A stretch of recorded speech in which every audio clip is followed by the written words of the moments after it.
तो आज का प्रश्न है सामाजिक विज्ञान कक्षा 9 भारतीय संविधान से। तो भारतीय संविधान क्या है, इसकी क्या विशेषताएं हैं, ये प्रश्न परीक्षा में बार बार पूछा गया है और इस बार भी इस प्रश्न के परीक्षा में आने के पूरी उम्मीद है, इसलिए इस प्रश्न को तैयार कर लें। भारतीय संविधान किसी भी व्यवस्था को चलाने के लिए कुछ नियमों की आवश्यकता होती है। ऐसे ही देश को चलाने के लिए जो नियम बनाए गए, लिखित नियम बनाए गए हैं, उन्हें संविधान कहते हैं। यह एक नियम व कानूनों की पुस्तक है। क्या? संविधान, जो भारत का सर्वोच्च कानून व लिखित दस्तावेज है, सबसे ऊंचा कानून माना गया है और यह लिखित दस्तावेज है जिसका वजन 13 किलो है लगभग, जो देश के शासन व नागरिकों के अधिकारों, कर्तव्यों और सरकार, कार्यपालिका, विधायिका, न्यायपालिका की शक्तियों को निर्धारित करता है, जो 26 नवंबर 1949 को बनकर तैयार हुआ और 26 जनवरी 1950 को देश में लागू किया गया, जो भारत को धर्मनिरपेक्ष लोकतांत्रिक गणराज्य बनाता है। तो इसे समझेंगे जैसे घर परिवार को चलाने के लिए कुछ नियम बनाए जाते हैं कि सब लोग ये कार्य करेंगे, इतने बजे उठेंगे और यहां जाना है, वो कार्य करना है, सबको मिलकर करना है, कौन सा कार्य किसको करना है। तो ये सारे नियम जो है घर में परिवार के मुखिया द्वारा बनाए जाते हैं। तो ऐसे ही हमारे देश को चलाने के लिए संविधान सभा द्वारा एक कानून बनाया गया था, जिसे संविधान बनाया गया, जिसमें अनेक कानून बनाए गए थे, उसे भारतीय संविधान कहा गया है, जिसमें कार्यपालिका, विधायिका, न्यायपालिका। तो कार्यपालिका का कार्य क्या है? तो कार्यपालिका का कार्य जो होता है, यह सरकार का अंग है, जो विधायिका द्वारा बनाए गए कानूनों को लागू करने का काम करती है। इसमें राष्ट्रपति, प्रधानमंत्री, मंत्रिपरिषद और प्रशासनिक अधिकारी शामिल किए जाते हैं। तो ये जो है कानूनों को लागू करने का काम करती है। कौन करती है? कार्यपालिका। कार्यपालिका जैसा नाम है उससे समझ लें।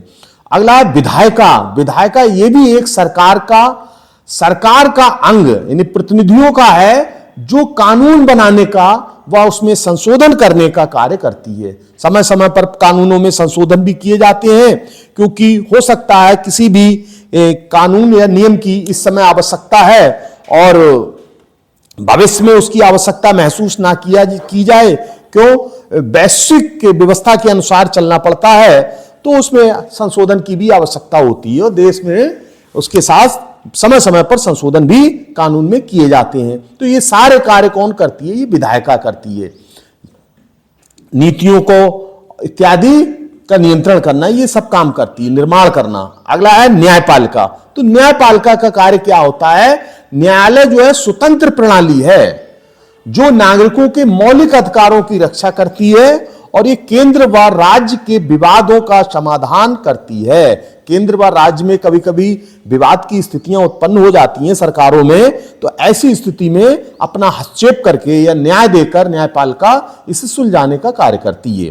तो न्यायपालिका देश की सर्वोच्च मानी गई है, क्योंकि न्याय प्रक्रिया में तो यदि कानूनों का ठीक से पालन नहीं हो रहा है कहीं पे, तो न्यायपालिका अपना हस्तक्षेप करेगी और सही कानून को जो है लागू कराने का काम करेगी, वरना उसमें अपने रोक लगा देगी। क्योंकि अभी एक कानून बना था, यूजीसी कानून बना था, और उसमें न्यायपालिका को लगा और न्यायपालिका ने उसमें रोक लगा दी। सरकार ने कानून को बनाया और न्यायपालिका ने उस पर रोक लगा दी, क्योंकि न्यायपालिका को लगा कि ये कानून न्यायपालिका की दृष्टि से ठीक नहीं है।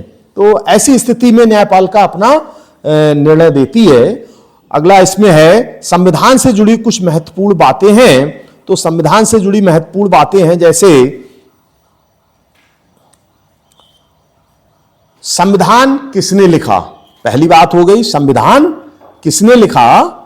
तो डॉक्टर भीमराव अंबेडकर ने लिखा।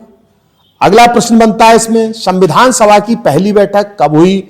9 दिसंबर 1946 को हुई थी और इसके अस्थायी अध्यक्ष थे, टेम्परेरी रूप से बनाए गए 2 दिन के लिए, डॉक्टर सच्चिदानंद सिन्हा को इसका अध्यक्ष बनाया गया था। और दूसरी बैठक इसकी कब हुई थी? तो दूसरी बैठक 11 ठीक 2 दिन बाद 11 दिसंबर 1946 को जिसके स्थायी अध्यक्ष डॉक्टर राजेंद्र प्रसाद बनाए गए थे। संविधान कब बनकर तैयार हुआ? 26 नवंबर 1949 को बनकर तैयार हुआ था।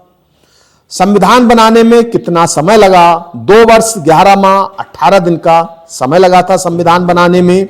संविधान सभा ने बनाया था। कितने भाग हैं इसमें? तो संविधान में 22 भाग हैं। और कितने अनुच्छेद हैं? तो 395 अनुच्छेद हैं। संविधान दिवस प्रतिवर्ष 26 नवंबर को मनाया जाता है, क्योंकि 26 नवंबर 1949 को संविधान बनकर तैयार हुआ, इसीलिए 26 नवंबर को प्रतिवर्ष संविधान दिवस के रूप में मनाया जाता है। सभा में अब इसमें यह आता है, संविधान कब लागू हुआ? 26 जनवरी 1950 को। कुल कितना खर्चा हुआ? ये प्रश्न, ये जो हमने महत्वपूर्ण बातें इसमें संकलित की हैं, तो इसमें आप ये समझ लें, कंपटीशन की परीक्षा में या आपके बहुविकल्पीय प्रश्नों में इसमें से एक ना एक प्रश्न पूछ लिया जाता है, तो इसलिए इन चीजों को आप तैयार कर लें। कुल खर्च हुआ 63,96,729 रुपए। कभी कभी इसमें एक विकल्प दे देते हैं, 65 लाख, 62 लाख, 61 लाख और 63 की जगह 64 दे देते हैं, 64 लाख, क्योंकि तो ऐसी स्थिति में 63,96,729 ना हो तो आप 64 पे ही निशान लगाएंगे, क्योंकि ये 64 के करीब है, ये संख्या 64 के करीब है, इसीलिए लगभग में दे देते हैं, लगभग 64 लाख, तो आप 64 पे लगाएंगे। और बिल्कुल करेक्ट पूछा जाए तो ये 63,96,729 रुपए खर्च हुए थे। कितनी अनुसूचियां हैं? तो इसमें 12 अनुसूचियां मूल संविधान में। कितने देशों का सहयोग लिया गया? तो 10 से अधिक देशों का संविधान बनाने में सहयोग लिया गया था। हस्ताक्षरों की संख्या तो 284 लोगों ने इस पर अंतिम हस्ताक्षर किए थे। अंतिम बैठक में 284 सदस्य शामिल थे और कुल सदस्य संविधान सभा के सदस्य थे 389 सदस्य चुने गए थे विभिन्न प्रांतों से, और विभाजन के बाद यह सदस्य संख्या रह गई थी 299, क्योंकि कुछ सदस्य पाकिस्तान चले गए, विभाजन हो गया देश का, और 299 सदस्य रह गए थे। तो हस्ताक्षर करने वाले दिन, उस दिन 284 सदस्य उपस्थित हुए थे और बाद बाकी सदस्य अनुपस्थित रहे। इसमें 15 सदस्य महिलाएं भी थीं जो उस दिन उपस्थित थीं। तो कुल मिलाकर 284 लोगों ने, सदस्यों ने इस पर हस्ताक्षर किए थे। तो एक प्रश्न यह भी आ जाता है कि भारतीय संविधान की विशेषताएं, तो भारतीय संविधान की विशेषताएं, इसमें प्रस्तावना में 3 शब्द दिए गए हैं, 3-4 शब्दों का समावेश किया गया है इसमें, जैसे संप्रभुता, गणतंत्र, बंधुत्व, धर्मनिरपेक्ष। इन शब्दों का सबका अपना अलग अर्थ है और अलग सबका अपना महत्व है। जैसे संप्रभु शब्द दिया हुआ है इसमें, तो संप्रभु का अर्थ है फैसले लेने का सर्वोच्च अधिकार लोगों के पास है, संप्रभु का यहां पर यह अर्थ होता है। और गणतंत्र का अर्थ होता है शासन प्रमुख एक चुना हुआ व्यक्ति, शासन प्रमुख एक चुना हुआ व्यक्ति, तो वो हमारा प्रधानमंत्री चुना जाता है, विभिन्न प्रतिनिधि चुने जाते हैं और प्रतिनिधियों के माध्यम से एक उसमें मुख्य व्यक्ति चुना जाता है, जिसे प्रधानमंत्री हम कहते हैं। तो वो क्या कहलाएंगे? ये गणतंत्र शब्द का यहां पर यह अर्थ होगा। अगला है बंधुत्व। तो बंधुत्व का अर्थ है शासन प्रमुख एक चुना हुआ व्यक्ति, ये बंधुत्व है। और गणतंत्र का अर्थ होता है फैसले लेने का सर्वोच्च अधिकार लोगों के पास है। अगला है धर्मनिरपेक्ष। तो धर्मनिरपेक्ष है लोगों को आपस में परिवार की तरह रहना चाहिए, एक परिवार की तरह सब लोग रहें। धर्मनिरपेक्ष मतलब सभी धर्मों को मानने वाले लोग निवास, तो ऐसा ही भारत में पाया गया। तो भारत में कैसा संविधान है? धर्मनिरपेक्ष संविधान है। हिंदू, मुस्लिम, सिख, ईसाई, पारसी, जैन, बौद्ध सारे धर्मों के लोग निवास करते हैं। तो कोई एक विशेष धर्म का यह संविधान नहीं है, ये सभी धर्मों का संविधान है, सबको इसको पालन करना अनिवार्य है। यदि आप भारत में हैं तो भारत के नियमों अर्थात भारतीय संविधान के नियमों का आप पालन करेंगे, नहीं करते हैं तो आप देशद्रोही माने जाएंगे। आपको भारतीय संविधान के नियमों का पालन करना ही होगा। अगला है नंबर, सबसे बड़ा व लिखित संविधान है। ये देश का सबसे बड़ा संविधान है और लिखित संविधान है विश्व में। अगला है इसमें लिखित व निर्मित संविधान है। लिखित का मतलब है, लिखित का अर्थ है अधिकांश संविधान लिखा हुआ है, और निर्मित का अर्थ है कि संविधान सभा द्वारा यह निर्मित किया गया है। संविधान सभा द्वारा निर्मित किया गया है। कठोर व लचीला, इसका मतलब यह हुआ संविधान कठोर है, कठोरता से इसके नियमों का पालन करना चाहिए। लचीला जो है समय समय के अनुसार इसमें संशोधन आवश्यकता अनुसार किए जा सकते हैं। तो लिखित व कठोर लचीला संविधान मान सकते हैं। अगला है आंतरिक व बाह्य स्रोत। आंतरिक व बाह्य स्रोत, तो भारत शासन अधिनियम 1935 के अनुसार इसे बनाया गया, और बाह्य का मतलब है इसमें 10 देशों के संविधान का सहयोग लिया गया है। अगला है वयस्क मताधिकार प्रणाली। वयस्क मताधिकार प्रणाली से मतलब है भारत में वयस्कता की आयु निर्धारित की गई है, और वो 18 वर्ष की आयु निर्धारित की गई है।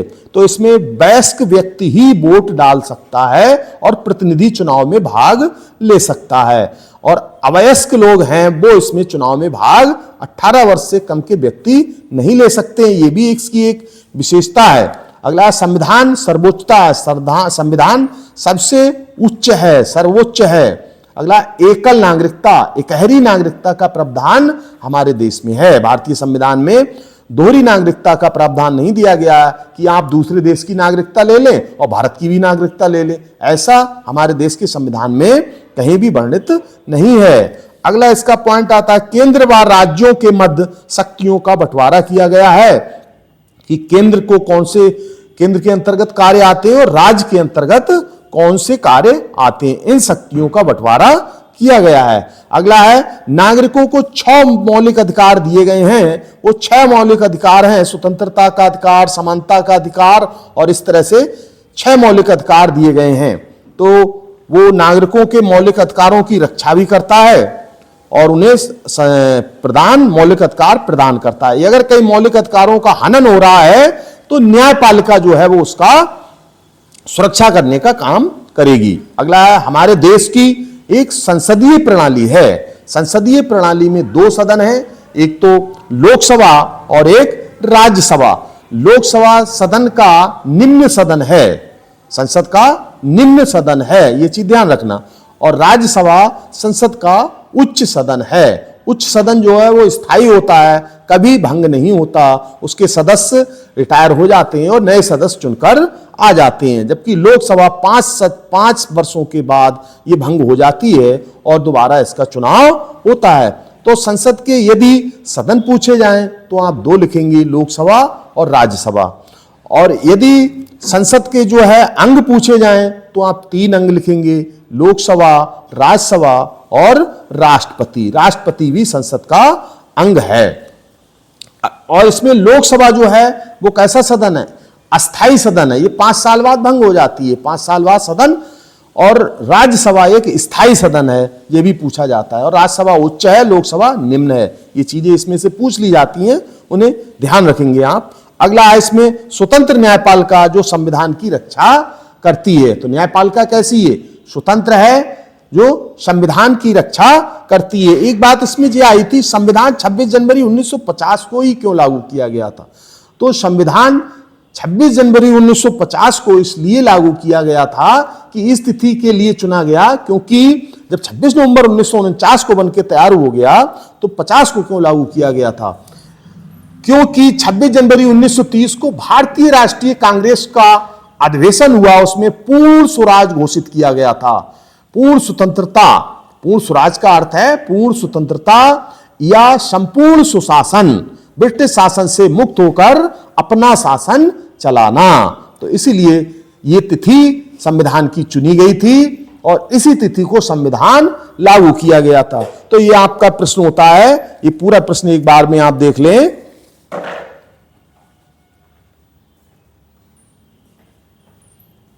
इस प्रश्न के लिए आप तैयार कर लें और इस प्रश्न में जितना पूछा जाए आप उतना लिखें। आपके लिए जो सबसे अधिक महत्वपूर्ण भाग है कक्षा 9 वालों के लिए, तो यह है आपकी भारतीय संविधान की विशेषताएं। तो आपकी परीक्षा में ज्यादातर ये भारतीय संविधान की विशेषताएं पूछी जाती हैं। तो ये 8-9 विशेषताएं हैं, इन्हें आप याद कर लें और ये परीक्षा में बार बार पूछी गई हैं। लेकिन 1 नंबर का प्रश्न इनसे भी पूछ लिया जाता है, बहुविकल्पीय में 1-2 नंबर का, और इसे भी। तो पढ़ना तो आपको पूरा है, तो संपूर्ण संविधान की आपको इससे जानकारी प्राप्त हो जाएगी, और कहीं कंपटीशन की भी परीक्षा आएगी तो भी इसमें से आपको देखने को काफी कुछ मिलेगा। इसलिए इस प्रश्न को आप अच्छी तरह से तैयार कर लें। आज के लिए इतना ही, धन्यवाद। चैनल सब्सक्राइब करें, लाइक करें, शेयर करें।